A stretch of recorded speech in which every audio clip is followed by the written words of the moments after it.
أعوذ بالله من الشيطان الرجيم. بسم الله الرحمن الرحيم.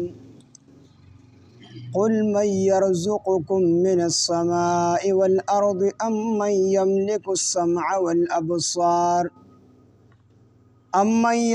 السمع والأبصار ومن يخرج الحي من الميت ويخرج الميت من الحي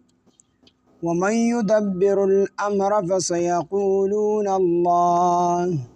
قل أفلا تتقون. صدق الله العظيم. رب اشرح لي صدري ويسر لي أمري واحلل عقدة من لساني يفقه قولي.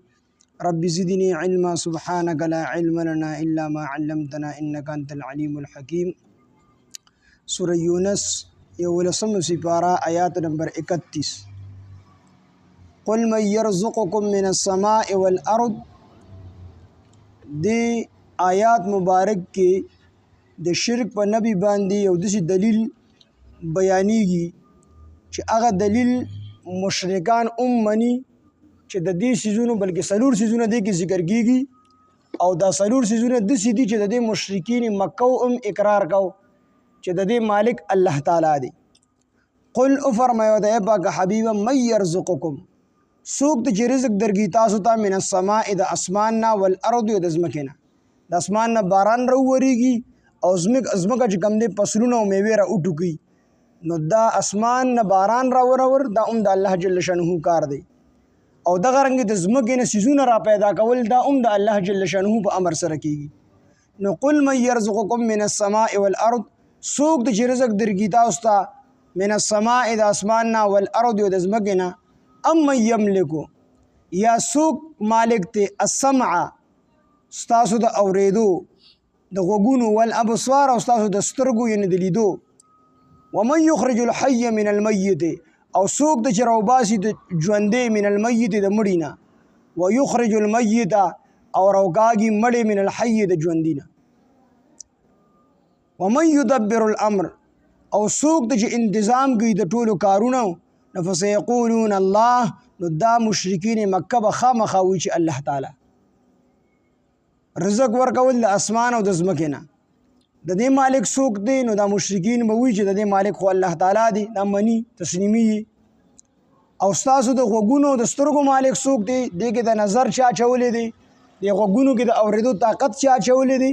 دا مشرکین مکه به خامخا وي چې دا الله تعالی او د دې مالک الله تعالی دی. ومن يخرج الحي من الميت او سوک د چروباسي ژوندۍ لرا من الميت د مړینا نو دا الله تعالی دی د مړینا ژوندۍ چې کوم دی پیدا کیو د ژوندۍ نه مړی پیدا کی. ومن يخرج الحي او سوک د چروباسي ژوندۍ لرا من الميت د مړینا نو ژوندۍ د مړینا چې کوم دی پیدا کی نو اگے مړه دا بچی ته الله پاک ژوندۍ پیدا کی. کافر مړ مسلمان بچی ته الله پیدا کړي نو مسلمان ژوندې دی. دغه رنګ زمکه مړه ده پسل ته الله ژوندې را پیدا کړي. نو ومن يخرج الحي سوک د چروکاږي ژوندې من المیت د مړینا ويخرج الميت او روباسي مړی من الحي د ژوندینا. اگې مړه ده د چرګ نه پیدا شي چرګ ژوندې ده. دغه رنګ کافر لارې کافری مسلمان بچی ته الله تعالی پیدا کی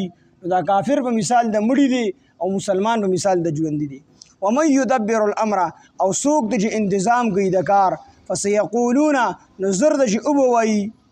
دا مشرکین مکه الله تعالی دی. فقل نو تورته او فرمای اے پیغمبره افلا تتقون آیات اوس د الله تعالی نه یریږي چې دا ټول کارونه د الله تعالی کوي د ټول مالک الله تعالی دی. باغ الله تعالی باندې ایمان ولې نه راوړی دغه سره د نور شریکان ولې منه هغه نه یریږي نه. فذلکم الله دا الله تعالی ربکم رب تاسو دی الحق په حق باندې. فماذا بعد الحق نو سدي ورستو د حق نه الا الضلال مگر گمراهی ده. د حق نه ورستو بل سیز نشته یو سیز به یا حقي او یا به باطلی نو دا ټول خبره حق شولې نو تاسو چې کوم دی په گمراهۍ کې د حق نه ورستو بیا گمراهی ده. د حق نه علاوه بل سیزو دا گمراهی ده الا الضلال مگر گمراهی ده. فانا تصرفون تاسو کوم طرف ته اړول شي کذالک دا رنګ حقت ثابت شوی دا کلمت ربک کلمه د رب ستا علی الذین په کسانو باندې کلمت ربک خبر د ربستا علی الذین بها کسانو باندې فسقو چې دی فسق کړی دی انهم لا یؤمنون چې بشک دوی ایمان نه راوړي. نو دا ازلی بدبختری دا الله ته معلوم دی دغه په حق کې الله فیصله کړی دا چې دوی ایمان نه راوړي. نبی علیہ الصلوۃ والسلام دا الله فرمای انذرتهم ام لم تنذرهم فهم لا یؤمنون. پیغمبر کو دی یاره کو نه یاره خدا ایمان نه راوړي د دې پسړونو باندې الله چې کوم دې مخر لګولې دي د دې د عمل د وجنه چې پیغمبر راغی په اول سر کې دي ته پته ولګېده چې دا به حق پیغمبر دی معجزې ولیدلې د هر د حق ته واضح کېدو باوجود دی په خپل کس سره ایمان را نه وړو په خپل اختیار سره ایمان را نه وړو نو الله دی د حق تقبلولو نه محروم کړل او فضل ورله چرندې ولګول. اوس دلته کې سوال پیدا کېږي چې الله تعالی وی دی ایمان نه راوړي نو بده کې د مسلمان کافرانو سو ګناه شو خو الله فیصله کړل چې دی ایمان نه راوړي نو الله فیصله کړل خو د دې په اعمالو باندې کړل. په اول سر کې چې پیغمبر راغی دی به ایمان را نه وړو په خپل اختیار سره انسان ته الله لګوندګي اختیار ورکړي دي او چې کله یو انسان په خپل اختیار سره یو قدم په گمراهۍ کې کیدي نو دا دویم قدم ول الله بیا په خپل باندې اوچدي په گمراهۍ کې ولګي. په دې کافرانو د ازلی بدبخت چیو دوی په خپل اختیار سره چې کله پیغمبر راغی نو د ضد او د عناد د وجې نه دی په پیغمبر ایمان را نه وړو د هغې په نحوست سره الله دی همیشه دپاره د ایمان راوړلو نه محروم کړ. نو کذالک دغه رنګې حقت ثابته شوې ده کلمت ربک کلمه خبره د رب ستا علی الذین په هغه کسانو باندې فسقو چې دی فسق کړو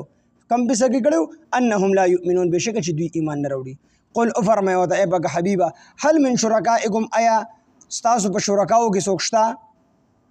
هل من شرکائکم آیا ستاسو د شرکاو نه منسوک دی یبدأ الخلق چې په لومبي ځل پیدا کی مخلوق ثم یعیده بیا دوباره پیدا کی دا مخلوق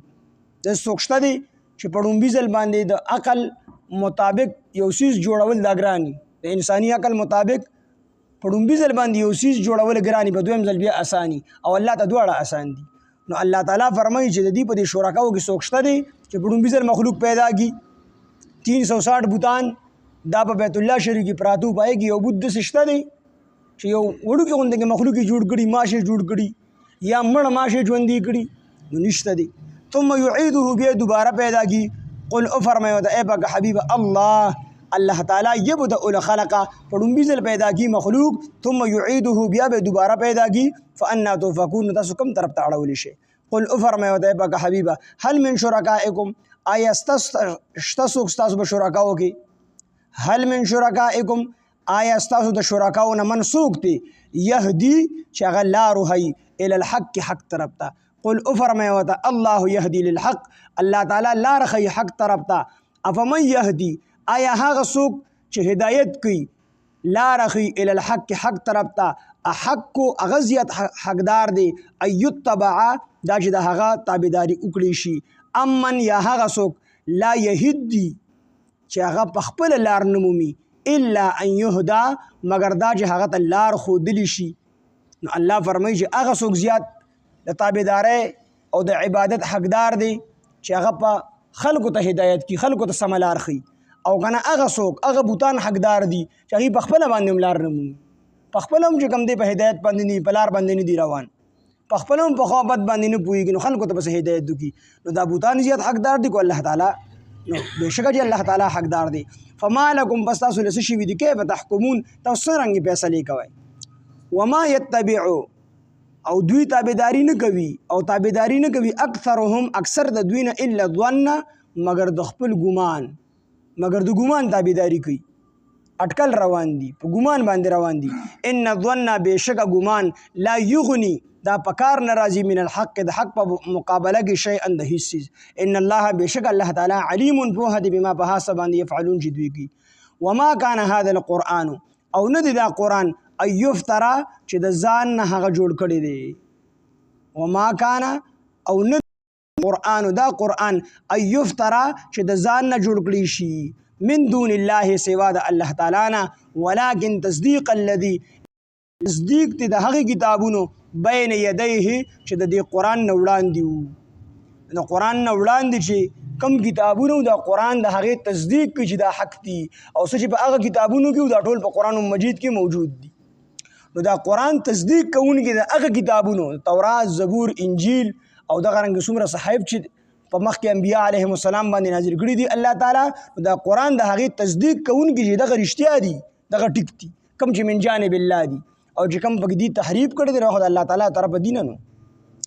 ولكن تصدیق الذي، لیکن دا تصدیق کوونکي د هغه کتابونو بین یدیه چې د قرآن نه وروستو دي مخکې دي، وتفصیل الکتاب، او دا تفصیل دی د کتاب لا ریب نشته شک فيه په دې قرآن کې من رب العالمین، دا د طرف رب العالمین نه دی. ام یقولون، آیا دا کافران وی افتراه چې هغه دا د ځان نه جوړ کړی دی. ام یقولون، آیا د مشرکین مکوي افتراه چې دا قرآن نبی علیه السلام نه ځان نه جوړ کړی دی. قل نو فرمایو ته ای پاک حبیبه فاتو بس تاسو راوړئ بصورت، دې صورت کې دا تنوین چې دی تقلیل لپاره دی چې وړوکي نه وړوکي صورت راوړئ. فاتو بس تاسو راوړئ بصورت مثله، د قرآن د ټولو نه وړوکي صورت په مثل باندې یو صورت راوړئ. ودعو، او راوبلئ من استطعتم چې څوک را بللی شئ. نو دا چیلنج چې کله الله پاک جل شانه ورکو نو عربو کې دستور دا چې یو نوی شعر به راغی نو هغه به د بیت الله شریف په دروازه باندې ولیکو. څومره شاعران به چې راتلل یو کړه به ورته لیکلی وه د هغې په شان به دنیا شیکړې چې کوم دی جوړولې، واړه واړه هلکان به وو، ځکه د شعر او د شاعرۍ دور دا په عربو کې ډېر زیات و. او د الله تعالی قانون دا دی چې په کوم وخت کې د کوم څیز رواج وي، کوم څیز ډېري او د کوم څیز رواج وي، نو هغه شان معجزه الله تعالی پیغمبر له ورکوي. نو په دغه ټایم کې د شعر او د شاعرۍ دور و، نو الله تعالی د قرآن غوندې فصیح او بلیغ کتاب نبی علیه السلام له ورکو. نو چې کله نو په دغه د بیت الله په دروازه به چې یو شعر ولیکلی شو نو واړه واړه هلکان به راتله او دنیا شعرونه به هغې پسې به یې نورې کړۍ جوړولې، دنیا شاعران به راتله ودرېده به ورته. نو چې کله الله چیلنج ورکړو نو یو کس انا اعطیناک الکوثر فصل لربک وانحر ان شانک هو الابتر، دا صورت چې کوم دی د بیت الله شریف په دروازه باندې ولیکو. لوی لوی شاعران راتلل او ساره پورې به ورته ولاړو، هېڅ دې جوړ نه کړو.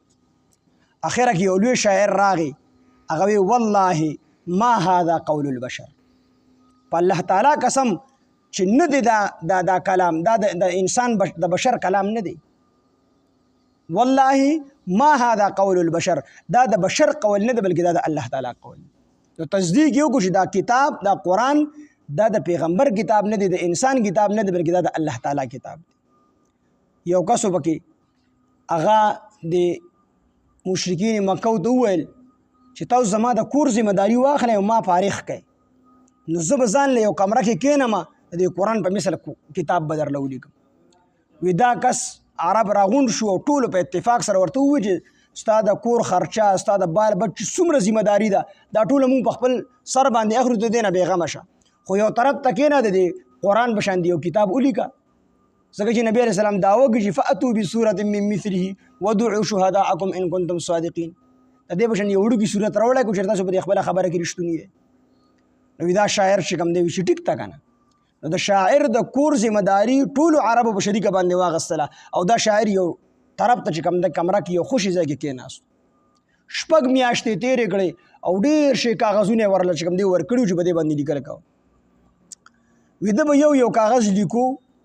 خو چې کله به یې په خپله باندې ولوستو نو خندا به ورله پورې ولره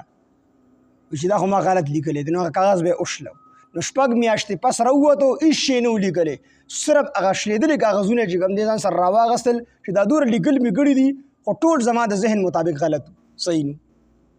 او بلکې خلکو جوړ کړي دي، خو چې کله یې قوم ته پیش کړي دي که نه نو خلکو ورپورې خندل. لکه القارعة ما القارعة وما ادراک ما القارعة، په دې پسې یو کس صورت جوړ کړو چې الفیل ما الفیل وما ادراک ما الفیل ذنبه قلیل وخرطومه طویل، دا یو صورت یې جوړ کړو. نو دی چې کله قوم ته پیش کړو نو دې معنی څه ده؟ الفیل ما الفیل، اتی څه شی دی او اتی څه شی دی، وما ادراک ما الفیل، او تا ته څه پته چې اتی څه شی دی. نو ذنبه قلیل لکه چې کوم دی لنډه ده، وخرطومه طویل او خړطم یې اوږد دی. نو هغه عرب ورپورې خندل، دا ته څه لکه دا خو واړه نه وي، دا خو پس لیخته شعر چرګه چې هګۍ جي ته پوه شه چې اچي او چرګه چې هګۍ نه جي ته پوه شه چې نه اچي، او د دې شعر خو څه مطلب نشته دی، دا خو صرف کړي او شنګول نه دي، خو دننه فصاحت او بلاغت پروت دی. وما ادراک ما لیلة القدر، تا ته څه پته چې لیلة القدر څه چیز دی؟ نو لیلة القدر خلکو ته معلوم نه دی، نو ځکه الله تپوس کوي ليله القدر خير من 1000 شهر دا ليله القدر د زور میاشتو د عبادت نه زیات ثواب لري. نو اتی ټول خلکو لیدل دی تاسو څه مطلب دې څه شي دی او ټول خلکو ته پته شي یو غته مې دی لنډه لکه دا نو خلکو جوړ کړی دي خو هغه امت نه دی قبول کړي بلکې دا غي چې کوم موافق خلکو د یو عقیده خلکو غي ور پورې خندا کړي چې دا شی ټیک نه دی جوړ کړي. نو د قران مثل بلکې د وړو کی صورت مثل تر قیامت پورې څوک نشي راوړلی. دا الله چیلنج دی. ام یقولون ایدوی وی افتراه چې دا قران د ځان نه جوړ کړل دی نبی رسول الله د ځان نه جوړ کړل. قل او فرمایو ته ای بګه حبیبا فاتو پستا سروړې بسوره مثله بسوره مثله یو وړو کی صورت د دې په مثال باندې ودعوا رب من استطعتم سوق چې را بلل شي من دون الله سوا د الله تعالی نه ان کنتم صادقین کو چرتا سورشتونی بل کذبوا بلکې دی دروغ غنلی دي بما هغه سو لم یحیتو چې احاطه نه د کړي د هغه چې دوی احاطه نه د کړي د هغه به علمه د هغه په پوهه سره بل کذبوا بلکې دوی دروغ غنلی دي بما هغه سيزو لم یحیتو چې دوی نه دی راګر کړي به علمه په خپل علم سره. دوی د قران ته دروغ نسبت کړل نور د قران په معنی باندې پوه شي ویني دي د قران کې چې کوم فصاحت او بلاغت دی هغه باندې دی پوه شي ویني دي. الله تعالی وی ولما یاتهم او لا نذر غلی دوی ته تاویله د دې حقیقت تعویل معنی تفسیر دی چې د دې په تفسیر باندې د دې تفسیر دی ته نه دراغلی یا دا معنی چې د هغه مطلب دی ته نه دراغلی په مطلب یې نه دی پوه شوی او یا دا معنی چې هغه پیشنګوی دی ته دی دغه پیشنګوی نه خبره دی د دې په باره کې د دې تکذیب په باره کې چې الله کوم وعیدونه بیان کړی دي نو دا هغه سیز نه خبره دي نو غلا دي ته نه دی راغلی هغه د قیامت کې ورسي. کذالک دغه رنګ کذب الذین دروغ غنلی هغه کسانو من قبلهم چې دوی نه وړاندې فانظر پس وګوره کیف کان عاقبت الظالمین څنګه شو انجام د ظالمانو. ومنهم بعض دوی نه من هغه څوک دی یؤمنو چې ایمان راوړي به په دې قران باندې ومنهم بعض دوی نه من هغه څوک دی لا یؤمنو چې دوی ایمان نه راوړي به په دې قران باندې وربک اعلم او رب ستا ډیر په هدی بالمفسدين په مفسدانو باندې. سبحان الله وبحمده سبحانك اللهم بحمدك اشهد ان لا اله الا انت نستغفرك ونتوب اليك. سبحان ربك رب العزه عما يصفون وسلام على المرسلين والحمد لله رب العالمين. آمين برحمتك.